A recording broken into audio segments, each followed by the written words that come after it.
Hello, everyone. Today's topic is blockchain for all. We have Joseph and Kamal on the line. Hello. Hey, Michelle. Hey, how's it going, Michelle? Good, good. So, can you tell us what your story is? How you come to know about blockchain? Yeah, sure. Well, first off, thanks for having us on Laptop Radio, Michelle. It means a lot for us to be invited and to speak with you on this.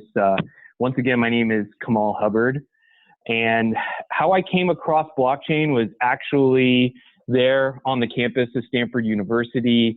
I was doing research into federal securities litigation at the Rock Center for Corporate Governance. I was at the law school at the time. I had finished law school, and I had done some clerking at the Fair Housing Law Project, which is part of the Law Foundation of Silicon Valley, prior to coming to do research at Stanford. And I obviously got to see the subprime mortgage crisis take place and essentially rip people out of their homes and really take away the American dream from those folks. And the research that I covered while at the Rock Center was really, there's a strong emphasis on what took place from the subprime mortgage crisis leading to the greater credit crisis and the securities litigation that took place thereafter. And during that research, I also had a chance to come across blockchain and Bitcoin and the promise in Satoshi Nakamoto's white paper of really having a decentralized economy and how this could really help people on a grassroots and community level. And, from there, I just began doing more and more independent research.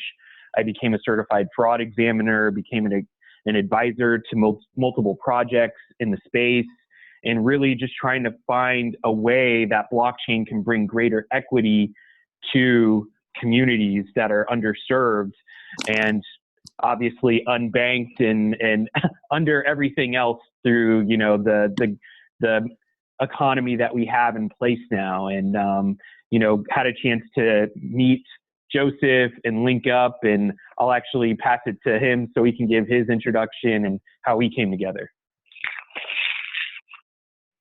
Hey, Michelle. Thanks for having us on Laptop Radio. Excited. And yeah, I'm Joseph Harrell, the second part of the founding team of Cage Chain. And I first came across blockchain, the technology while I was studying for my MBA, but I have a background in finance and heard of Bitcoin when I was an equity trader, trading options, stocks, and mutual funds years prior. And while I was earning my MBA, I began researching the subject of blockchain as well, and completed a case study on it and cryptocurrencies. And from there, I continued to stay hungry and kind of went down the rabbit hole that everybody talks about, dealing with blockchain and meeting more people in the industry and opening myself up for the idea of a decentralized economy that actually allows the participants control and allows a new system to be created and owned by a group of people as a project sounded great to me, and which is why I stayed in, linked up with Kamal, and he and I created Cage Chain.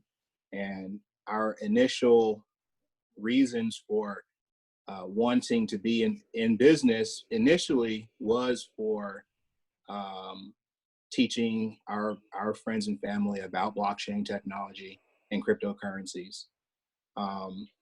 Where we're at right now, we're so far past the passion part, because we have a business that actually puts in place more value for our communities by hosting an event. For example, we put on Blockchain for All, which was a success a month ago, going on 2 months ago now. Yeah, March 13th, March 12th. April 12th. I'm sorry. But yeah, no, it's been a great ride. Meeting Kamal and staying vigilant and evangelizing the idea of a decentralized ecosystem has definitely contributed to what we have right now, and leading up to us even being interviewed by the great you. And you actually, Michelle, was the MC for Blockchain for All. Yeah, So yeah, that was my first thank MC you. experience. That was a lot of fun. Thank you for inviting me. You're I welcome. remember that it was so important to me that I went to the World Bank IMF meeting, and then I spoke at Austin, and then I came back the night before so that I can catch Blockchain for All. And because I think it's kind of really important for the community to get together, especially when the event is held in Oakland, California, which is pretty much excluded in the tech conversation. And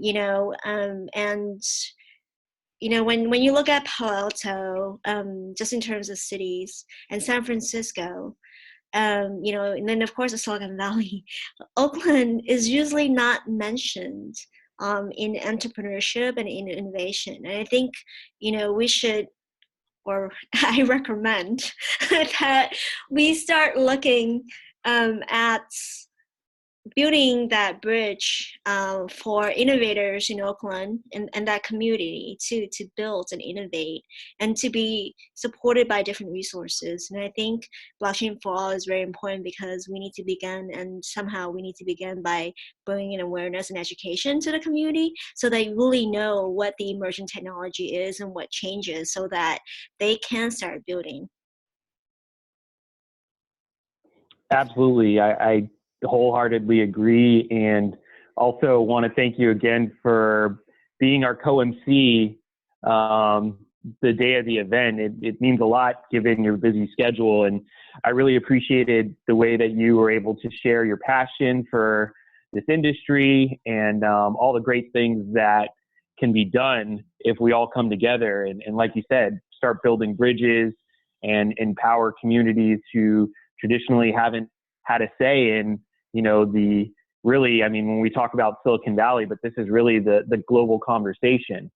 Blockchain is really going to change the world. And that was the whole push behind Blockchain for All, is like, hey, let's have everyone included in this conversation, everybody take part. And we're really looking to make this into a movement that continues to grow. Yeah, that's very very exciting, and I think I've seen a lot of the global movement. So I went to the African Union blockchain meetup in Washington D.C. during the World Bank IMF meeting. I met with someone from Portugal. Mhm. And I've spoken around the world about blockchain, and it is a global movement, and it's awesome. Right.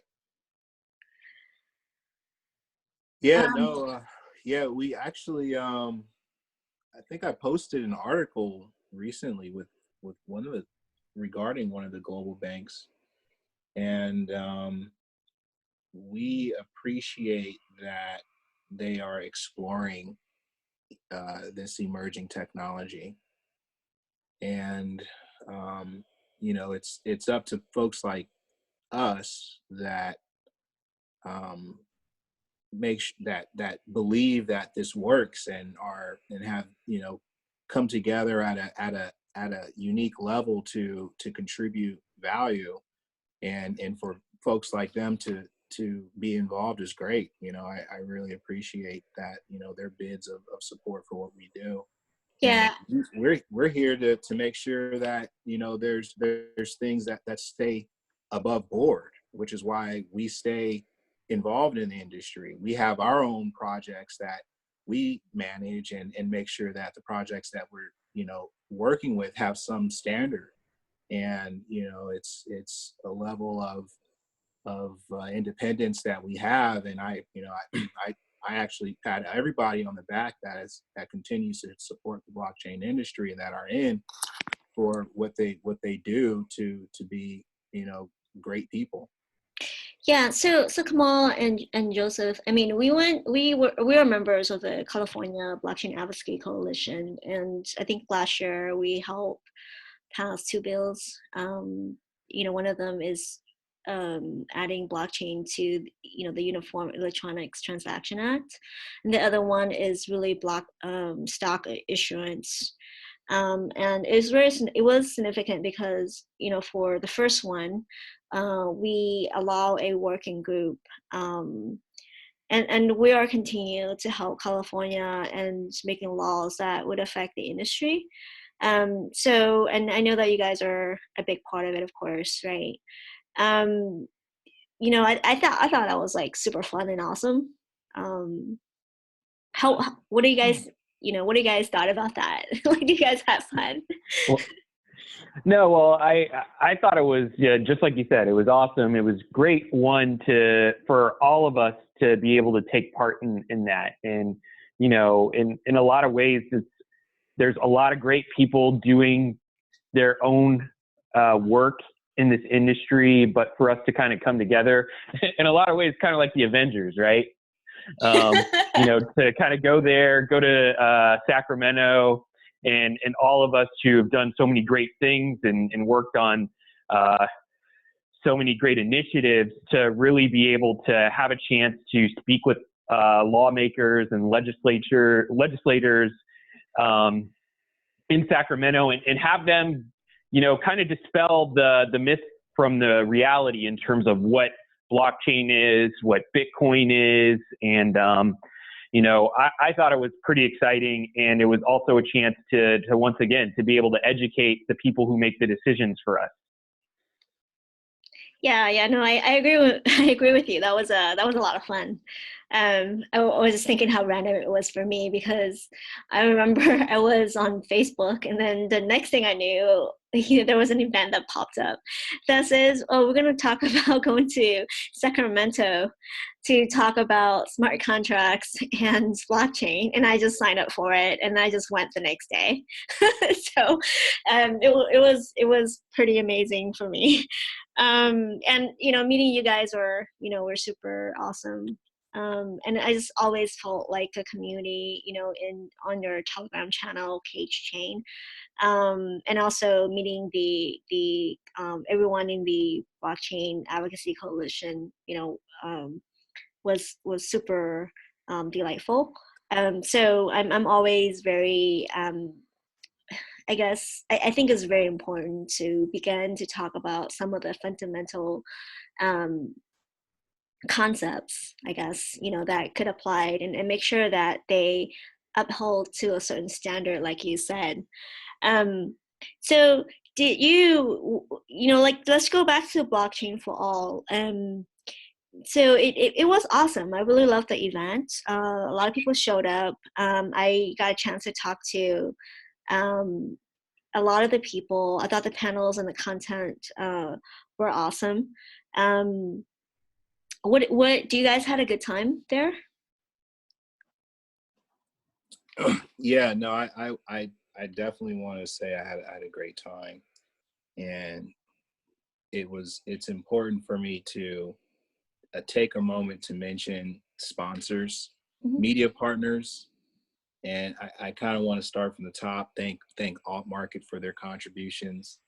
Thank Ninth Gear Technologies, Black Women Blockchain Council, KBLX 102.9, Bit Simple, 55B, Hedera Hashgraph, Kapor Center, the Digital Reserve, Black Girls Code, Code 2040, Rubik's, ZeroConf, Faster, Top Marketing Group, Green Tech, Social Engineering Project, Bay Area Entrepreneurship Alliance,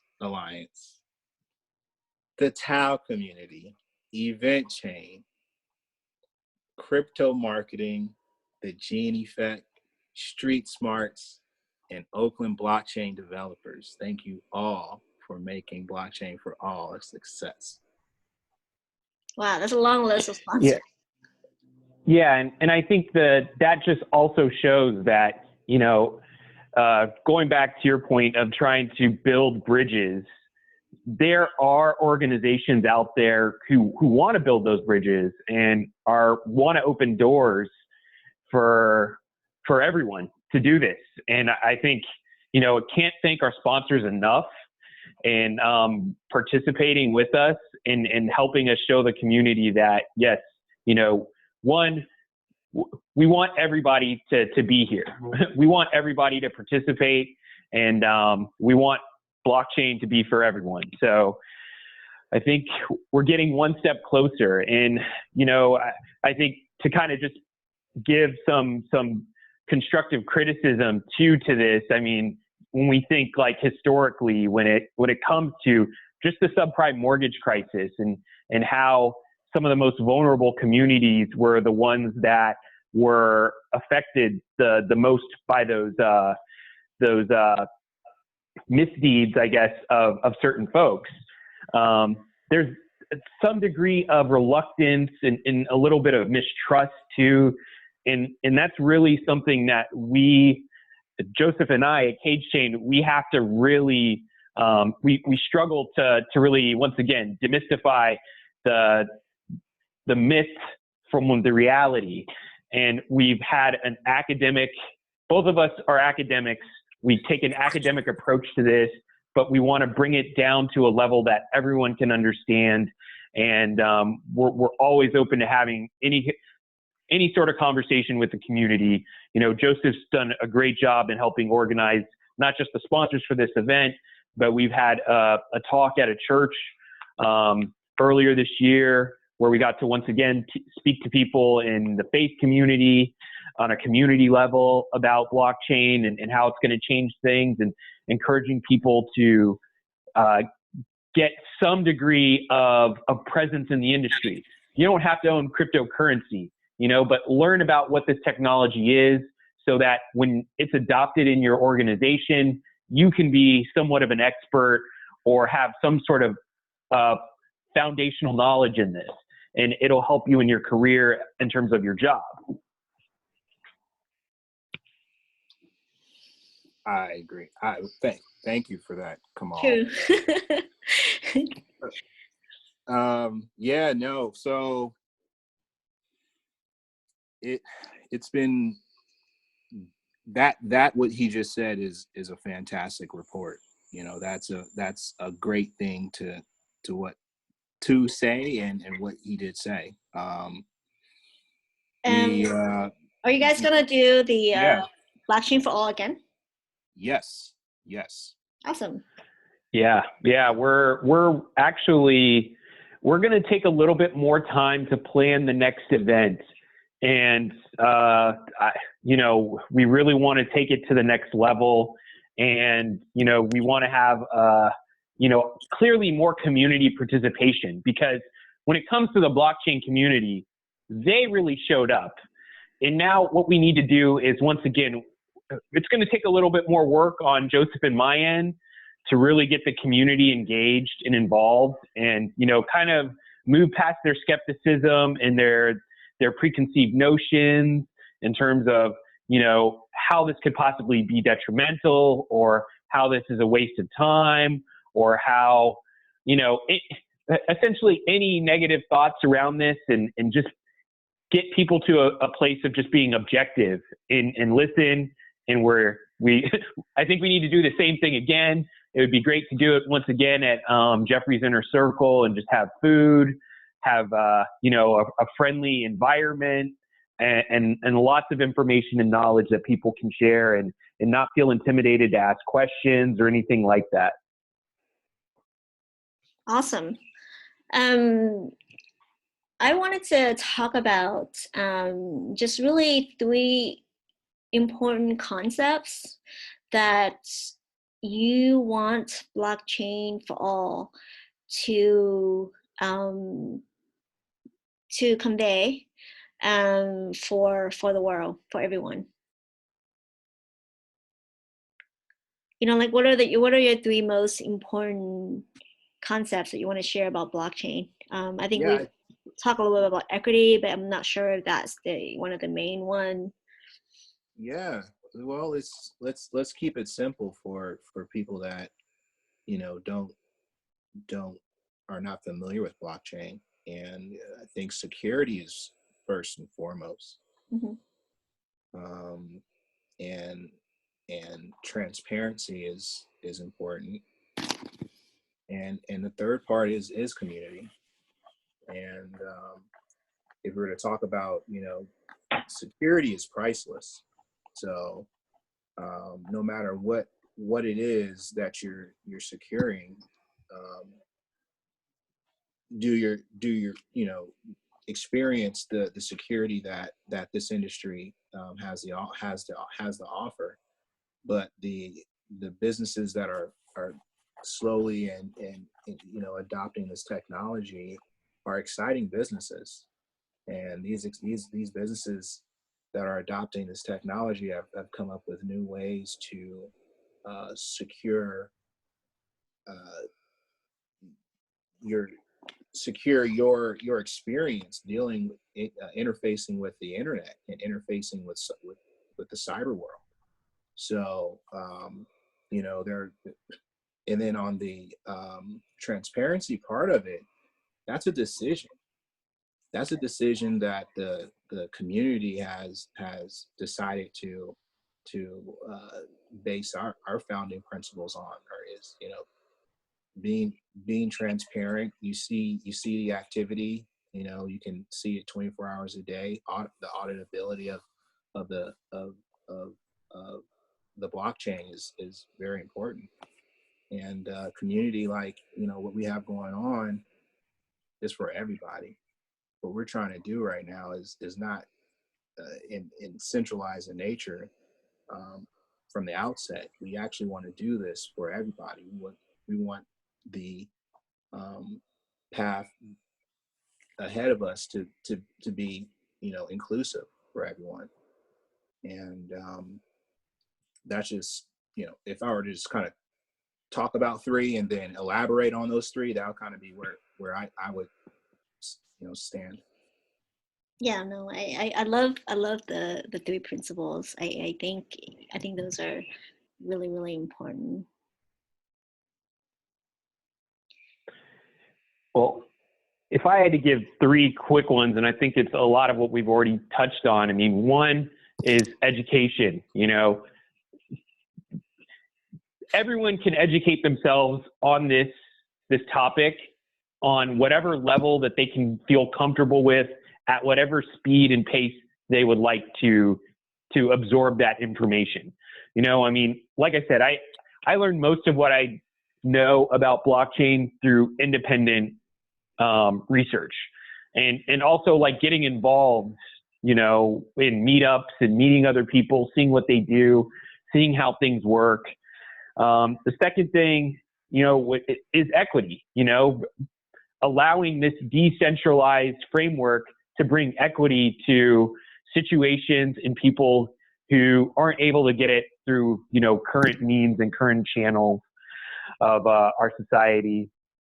And through that, hopefully, it brings about empowerment to folks who don't have a voice or don't have the access that they currently do. Once again, so that's what I think. Hopefully, blockchain for all. Some of the things that blockchain for all can present as benefits to people who want to learn a little bit more, and, you know, hopefully, it's a good kickoff point for more people. And we have a few minutes. And before we go, I just wanted to ask you, each of you, if you have a piece of advice for the community, whether it's about blockchain or an emerging tech or about any of the three concepts that you mentioned, or, you know, for anyone who's interested in blockchain or cryptocurrency, or just building any companies in general? Start, and don't stop. And you can start something in any industry, but if it's specific to blockchain enthusiasts, definitely start and don't stop. And if it breaks, it can be fixed. So just yeah, that's all I can really say. Yeah. And I agree with what Joseph said. Start, but my thing in particular would be start now. Start as soon as you can. There's so much information out there, and you can't really get to the bottom of it all. But what there is you're going to hit this learning curve. And as soon as you can really, surpass and climb over and get past that learning curve, this thing will get a lot easier for you to understand. And that just brings you and everyone else closer to adoption. And I get it. Sometimes these concepts are highly technical and they get tiring. And when you get tired, there's nothing wrong with taking a break, but just don't quit. Okay, awesome. Those are really great advice. I think I remember when I was starting my company, someone just basically says, don't give up. And starting was the hardest part, because you're kind of afraid of the unknown. And then once I started it, it was a lot easier. So thank you for that. You're welcome. Yeah. So hey, thank you. Yeah, thanks for being on the show. Really, really appreciate both of you in the community, and also, for the industry and for the state as well. So we'll catch up soon. Yeah. Thanks again for having us. And like you said, we'll see you soon, either online or in person. Yep. So, see you. Bye. All right. Take care.